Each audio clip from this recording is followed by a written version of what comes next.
जय श्री राम दोस्तों। आज मैं आपको बताऊंगा कि गोस्वामी तुलसीदास जी ने रामचरितमानस का नाम रामचरितमानस क्यों रखा।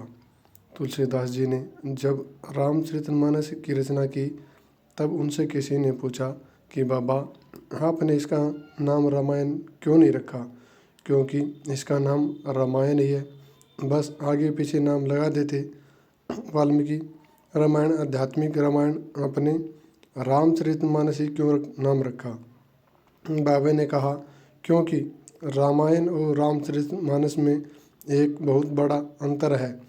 रामायण का अर्थ है राम का मंदिर, राम का घर। जब हम मंदिर जाते हैं तो एक समय पर जाना होता है और मंदिर जाने के लिए नहाना पड़ता है। जब हम मंदिर जाते हैं तो खाली हाथ नहीं जाते, कुछ फूल फल साथ लेकर जाना होता है। मंदिर जाने की शर्त होती है, मंदिर साफ सुथरा होकर ही जाया जाता है।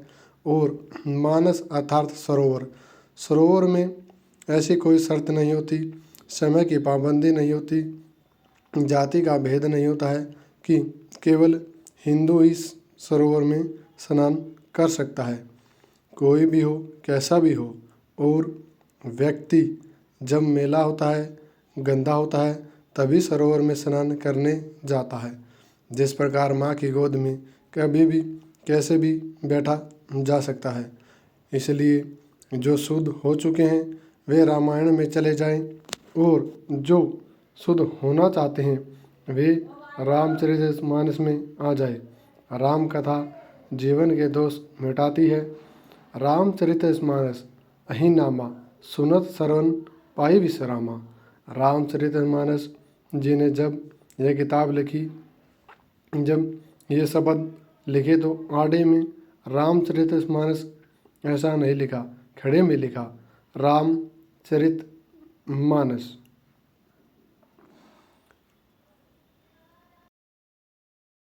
किसी ने गोस्वामी जी से पूछा आपने खड़े में क्यों लिखा, तो गोस्वामी जी कहते हैं कि रामचरितमानस राम दर्शन की, राम मिलन की सीढ़ी है। जिस प्रकार हम घर में कलर कराते हैं तो एक लकड़ी की सीढ़ी लगाते हैं, जिसे हमारे यहाँ नसैनी कहते हैं, जिसमें डंडे लगे होते हैं। गोस्वामी जी कहते हैं रामचरितमानस भी राम मिलन की सीढ़ी है, जिसके प्रथम डंडे पर पैर रखते ही श्री राम चंद्र जी के दर्शन होने लगते हैं। अर्थात यदि कोई बाल कांड ही पढ़ ले तो उसे राम जी के दर्शन हो जाएंगे। बोलो सियापति रामचंद्र की जय।